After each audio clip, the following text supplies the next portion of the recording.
बिस्मिल्लाहिर्रहमानिर्रहीम। अस्सलाम वालेकुम।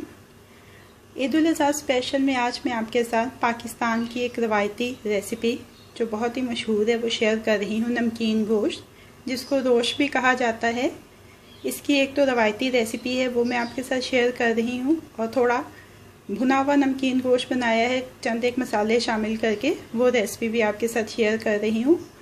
तो नमकीन गोश्त बनाने के लिए दरमियानी आंच के ऊपर पतीली रखी है। मैं इसमें शामिल कर रही हूँ 4 खाने के चम्मच तेल के। आप इसमें घी या मक्खन का इस्तेमाल भी कर सकते हैं। तेल गरम हो जाए तो इसमें एक बड़े साइज़ का प्याज स्लाइसिस में काट के डाल देंगे। प्याज को इतनी देर तक पकाना है कि इसका रंग हल्का सा तब्दील हो जाए।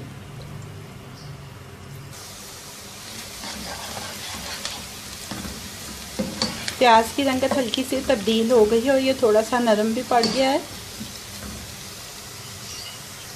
अब इसमें शामिल कर देना है 1 चाय का चम्मच लहसुन अदरक का पेस्ट। साथ ही इसमें शामिल करना है आधा किलो गोश्त। ये मिक्स है, इसमें हड्डी भी है, थोड़ा फैट भी है। बेसिकली तो इसमें दुम्बे का गोश्त इस्तेमाल होता है, लेकिन आप बकरे का गोश्त भी इस्तेमाल कर सकते हैं।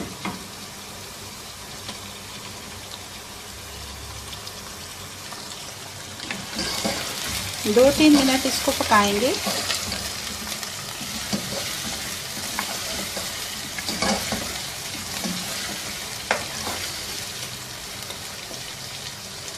दो 3 मिनट इसको अच्छी तरह से पकाया है। गोश्त की रंगत तब्दील हो चुकी है।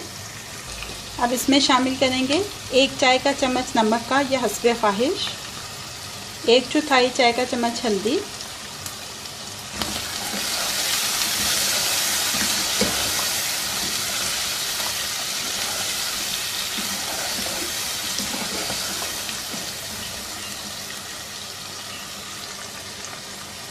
हस्बे ज़रूरत पानी शामिल करके इसको अब इतनी देर तक पकाना है कि ये मटन जो है ये मुकम्मल तौर से गल जाए। दरमियान में चेक करें, अगर मटन ना गल रहा हो तो थोड़ा सा पानी मज़ीद भी शामिल कर सकते हैं। तकरीबन 1 घंटे से ज़्यादा हो चुका है।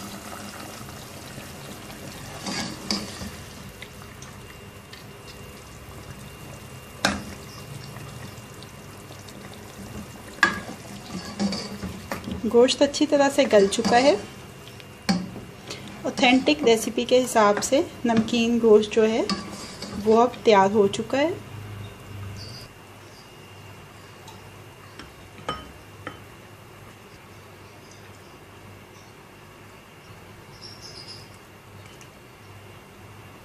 नमकीन गोश्त बनाते हैं तो ये जो पानी है इसके अंदर, या जो शोरबा है, इसको ज़रा खुश्क कर लेंगे। पहले पानी तकरीबन खुश्क हो रहा है। अब मैं इसमें 3 मसाले शामिल कर रही हूँ। कुटी हुई काली मिर्च, भुना और कुटा हुआ ज़ीरा और भुना और कुटा हुआ धनिया।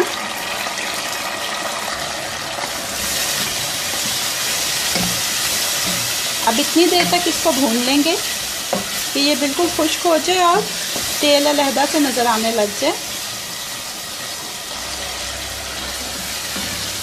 ये देखें, तेल अलहदा से नज़र आने लग गया है। भुना हुआ नमकीन गोश्त भी तैयार हो चुका है। अब चूल्हे को बंद करके इसको डिश आउट कर लेते हैं। नमकीन गोश्त और भुना नमकीन गोश्त दोनों को डिश आउट कर लिया है। अब ये रेडी टू सर्व हैं।